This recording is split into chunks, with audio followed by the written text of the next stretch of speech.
चलिए देखिएगा, आज हम क्लास 10th का ये चैप्टर नंबर 2 फिजिक्स का भौतिकी का हम आज आपको दिखा रहे हैं। ऑब्जेक्टिव है ये, चैप्टर वाइज ऑब्जेक्टिव होगा, ठीक ना, जिसमें 20 से 25 कॉन्सेप्चुअल ऑब्जेक्टिव रहेगा, प्रत्येक चैप्टर से मिलेगा आपको।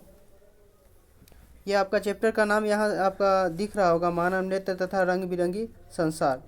इसमें फर्स्ट क्वेश्चन आपके स्क्रीन पे है जो दे रखा है, क्या देखिएगा, मानव नेत्र के किस भाग पर किसी वस्तु का प्रतिबिंब बनते हैं। मानव नेत्र के किस भाग पर किसी वस्तु का प्रतिबिंब बनते हैं, तो ये आपको पता होगा, जो रेटिना या दृष्टि पटल पे बनता है, रेटिना या फिर दृष्टि पटल पे, यानी कि ऑप्शन नंबर क्या, ऑप्शन नंबर डी होगा ना। चलिए नेक्स्ट क्वेश्चन देखिएगा। आगे को क्वेश्चन कह रहा है आपका, क्या कह रहा है, तारों के टिमटिमाने की व्याख्या किस सिद्धांत पर आधारित है। कौन सा सिद्धांत पर आधारित है, देखिएगा ज़रा, कुछ समय है आपके पास और बोलिएगा। ये तारों का टिमटिमाने की व्याख्या ये अपवर्तन के सिद्धांत पे आधारित है। किसके सिद्धांत पे, अपवर्तन के सिद्धांत पे। ये हजारों बार अपवर्तन होने के पश्चात ये तारे टिमटिमाते हुए दिखते हैं। इसी ये किस लिए, किस पे है आधारित, अपवर्तन के सिद्धांत पे। चलिए, यानी कि ए नंबर होगा 2 का। तीसरा नंबर क्वेश्चन देखिएगा, कह रहा है नेत्र लेंस की फोकस दूरी अधिक हो जाने से नेत्र लेंस की फोकस दूरी अधिक हो जाने से कौन सा दृष्टि दोष होता है। बताइएगा, नेत्र लेंस की फोकस दूरी अगर अधिक हो जाएगा तो कौन सा दृष्टि दोष होगा। वो दोष जो होगा वो हो जाएगा आपका दूर दृष्टि दोष। कौन सा दोष हो जाएगा, दूर दृष्टि दोष। कैसे होगा, जब नेत्र लेंस की फोकस दूरी अधिक हो जाएगा तो क्या दूर की नज़दीक की वस्तु नहीं, कौन सा दृष्टि दोष होगा, तो ये हो जाएगा आपका दूर दृष्टि दोष, दूर दृष्टि दोष, ठीक ना। चलिए आगे का क्वेश्चन देखिए। चौथा नंबर क्वेश्चन देखिएगा, कह रहा है नेत्र में किस वस्तु का बना प्रतिबिंब होता है। नेत्र में किस वस्तु का बना प्रतिबिंब होता है, कहने का मतलब नेत्र में जो प्रतिबिंब बनता है वो कैसा होता है। क्वेश्चन आपसे पूछा है, मतलब कैसा होता है, तो वो जो होता है वास्तविक उल्टा तथा छोटा होता है। कैसा होता है, वास्तविक उल्टा तथा छोटा, यानी कि सी नंबर आपका आंसर होगा, ठीक ना। 4 का सी नंबर होगा। आगे बढ़िए, यानी कि 5वां नंबर आपके क्वेश्चन है सामने, आपके सामने देखिएगा क्या बोल रहा है। जो नेत्र निकट स्थित वस्तुओं को स्पष्ट नहीं देख पाता है उस नेत्र में होता है। कौन सा दोष होगा, अगर निकट की वस्तु स्पष्ट नहीं दिखेगा, यानी कि दूर का वस्तु दिख सकता है, तो जो वस्तु दिख जाता है वही दोष उत्पन्न होता है, ठीक ना। यानी कि दूर का वस्तु स्पष्ट रूप से दिख रहा है ना, निकट नहीं दिखेगा, दूर का दिखेगा, तो दूर का दिखेगा तो दूर दृष्टि दोष, यानी कि ऑप्शन नंबर ए होगा। मतलब जो वस्तु दिख रहा है ना, अगर दूर का है, दूर का दिख रहा है तो दूर दृष्टि, और नज़दीक का दिख रहा है तो नज़दीक दृष्टि, ठीक ना, नज़दीक निकट दृष्टि इसको कहते हैं। चलिए आगे का क्वेश्चन देखिएगा। 6ठा नंबर क्या कह रहा है, श्वेत प्रकाश की किरण जब किसी प्रिज्म से होकर गुजरती है तब जो रंग यानी कि वर्ण सबसे अधिक विचलित होता है वह है सबसे, देखिए आप ऐसे, आप प्रिज्म जानते होंगे, प्रिज्म देखे होंगे, इस तरह से प्रिज्म होता है ना, इस तरह से प्रिज्म होता है, तो इस तरह से सबसे ज़्यादा कौन नीचे की ओर झुकता है, वही कह रहा है विचलित होना, यानी कि बिखरना। सबसे नीचे का है बैजानिया पिना, यानी कि बैगनी, बैगनी होगा ना, बैजानिया पिनाला यानी कि बैगनी, ये ऑप्शन नंबर सी, क्लियर है। चलिए आगे बढ़िए। 7वां नंबर क्वेश्चन देखिएगा, अपने लेंस की फोकस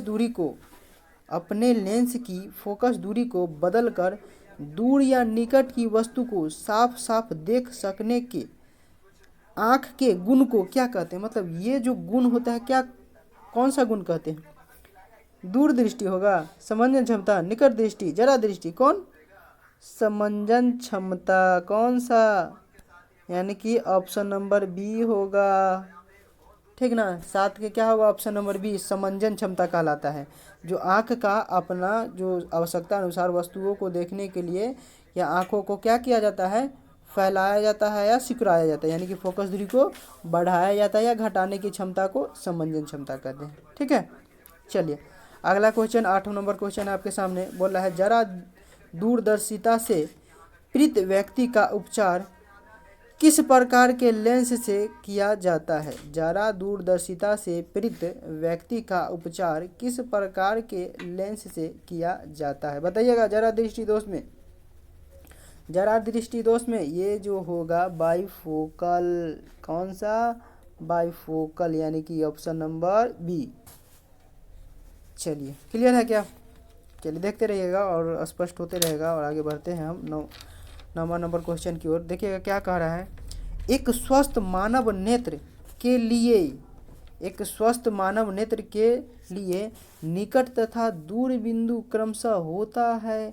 मतलब निकटतम बिंदु कितना, निकटतम कितना और दूर कितना। तो निकटतम कितना होता है 25 सेंटीमीटर और अधिकतम अनंत तक। निकटतम 25 और अधिकतम अनंत, ये कम से कम 25 सेंटीमीटर तक देख सकता है और अनंत और अधिकतम अनंत तक, अधिकतम अनंत तक।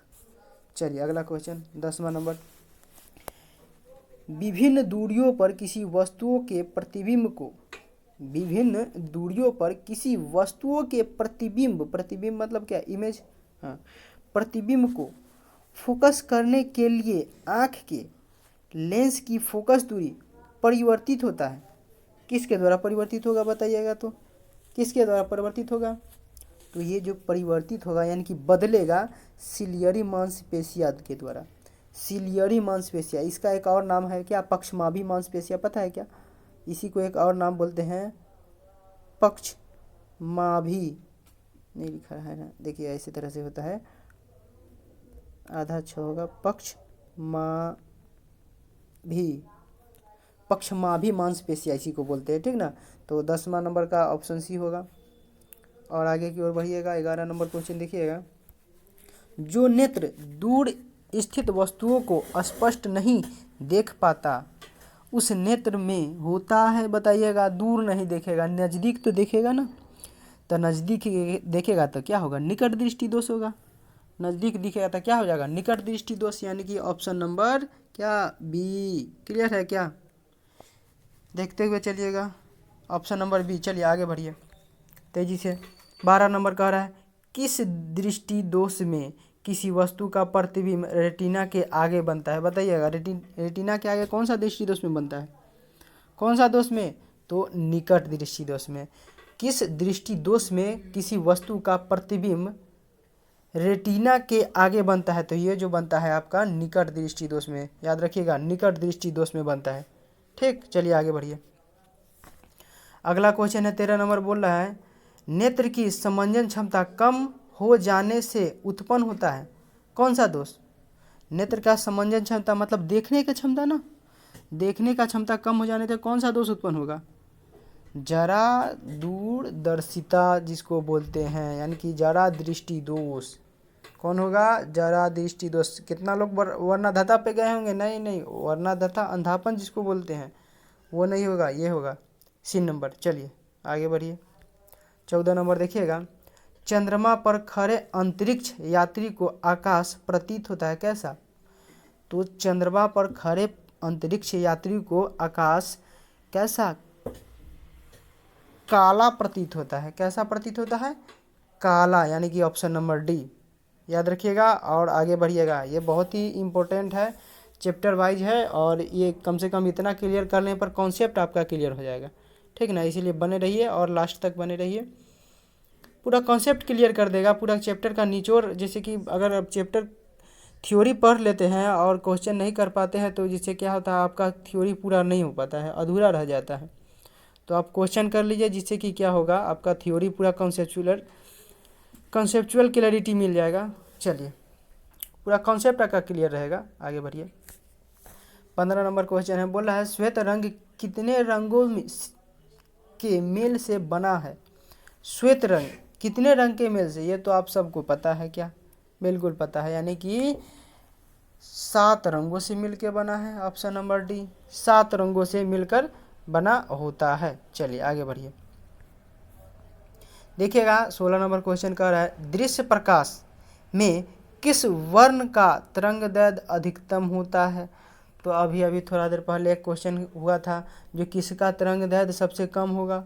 अभी का मतलब वहाँ पे बोल रहा था कौन ज़्यादा बिछड़ता है, और यहाँ पर पूछ रहा है तरंग दैर्ध्य किसकी अधिक होगा।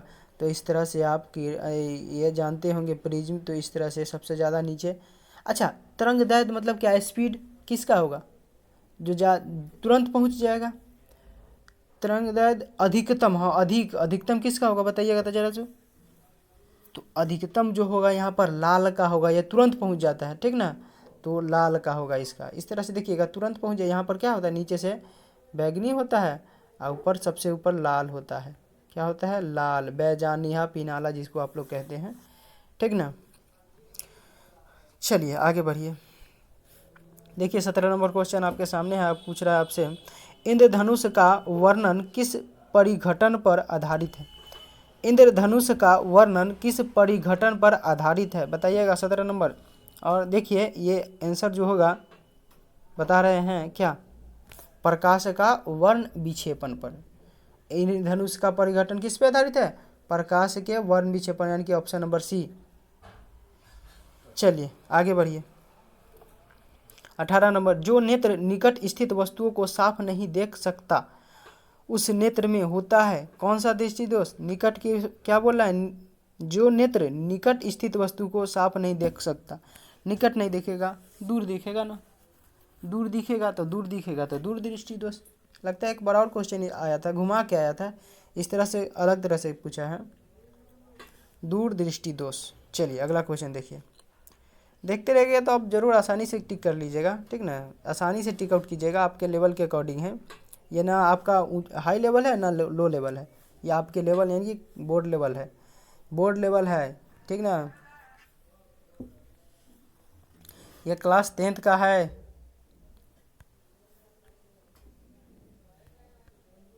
क्लास 10th का, ठीक ना, ओनली फॉर बोर्ड लेवल। चलिए आगे बढ़िए। क्वेश्चन देखिए आपके सामने 19 नंबर कह रहा है, किसी कोलाइडी विलयन में निलंबित कणों से प्रकाश के प्रकीर्णन को कहा जाता है। प्रकाश के प्रकीर्णन को क्या कहिएगा, निलंबित कण जो रहेगा उससे प्रकाश के प्रकीर्णन को क्या कहा जाता है। तो देखिएगा ये टिंडल प्रभाव कहलाता है। क्या कहलाता है, टिंडल प्रभाव, यानी कि ऑप्शन नंबर सी। चलिए आगे बढ़ते हैं। आगे अगला क्वेश्चन है 20 नंबर, ये आप लोग टिक आउट कर सकते हैं। सामान्य मानव नेत्र को दूर बिंदु क्या होता है, सामान्य मानव नेत्र को दूर बिंदु अधिकतम, दूर का बिंदु क्या अधिकतम, अधिकतम यानी कि अनंत, न्यूनतम 25 सेंटीमीटर। तो एक पूरा क्वेश्चन पूछ रहा है क्या, दूरस्थ बिंदु, तो अनंत होगा, अनंत पर होता है ना दूर का बिंदु। चलिए अगला क्वेश्चन देखिए। आज के लिए बस इतना ही था, ठीक ना, बस इतना ही। देखिए कॉन्सेप्चुअल क्लियरिटी 20 से 25 क्वेश्चन आएगा जो कि कॉन्सेप्ट आपको क्लियर करेगा एक चैप्टर से, बहुत ही इफेक्टिव होगा। आप चैप्टर वाइज करते चलिएगा, इससे कि आपका पूरा कॉन्सेप्ट क्लियर रहेगा और बहुत ही अच्छा होगा। चलिए थैंक यू, ओके, धन्यवाद।